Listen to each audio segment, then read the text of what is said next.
everyone, this is Miss China Girl and welcome to my vlog. So for today's vlog, we are going to unwrap the package kasi nandito na yung first published book ko. And yes, kinikilig pa talaga ako kasi after 2 years nandito na talaga siya.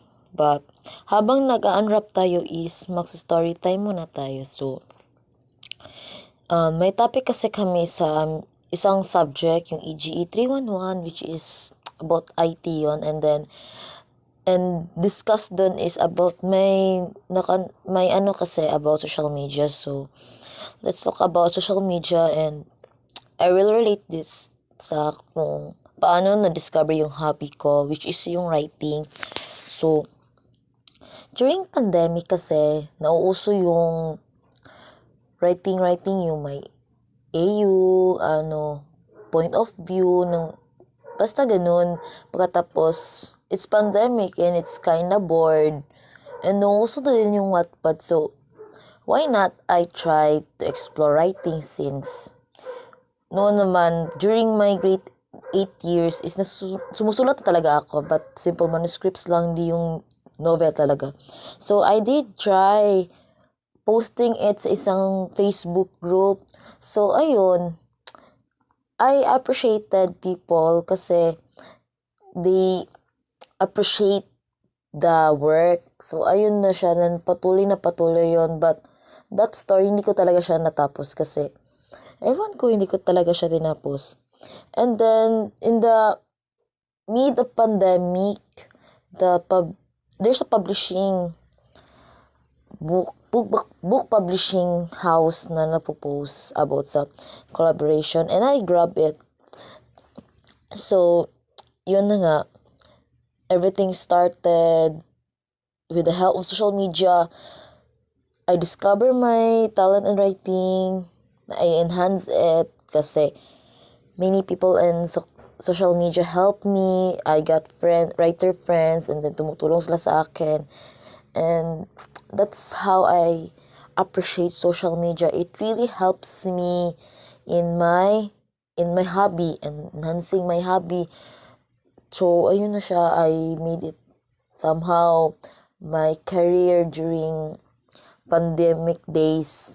So yun na nga, magkatapos dun, tuloy-tuloy na din yun before I started college kasi I didn't write just one novel. Nagpatuloy yon till na-post yung publication. Though somehow social media don't help kasi there's discourage din kasi somehow ang social media. So kaya during writing days, minimal lang yung usage sa social media, like sulat lang talaga, do research. Kasi I did realize na social media is not always helpful talaga, though social media really helped me talaga, but it's not all the time kasi it makes you feel pressure kasi like you feel na you left alone, or baka hindi ka umuusad kasi you can see posts in social media na wala, ang galing nila, but ikaw, you're just starting the point. So, that what I've done or do is, yun na nga, I minimize using social media, though I did use social media for promotion na lang, and then for, enhancement kasi may mga tips na nandun, pero what I've really learned in using social media is that the minimization, yung pag-minimize lang ng usage of social media kasi though it's helpful nga, but sometimes there are adverse effects sa'yo kasi every people have different ways to perceive things. If ang iba is namomotivate, yung iba kasi baka nape-pressure or ganun. So yun na lang.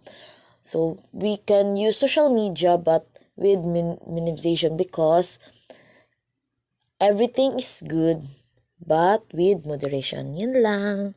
So, let's end our story time and abangan muna natin ang susunod na kwentuhan. So this is Miss Sharna Girl and let's have say goodbye to our vlog for today.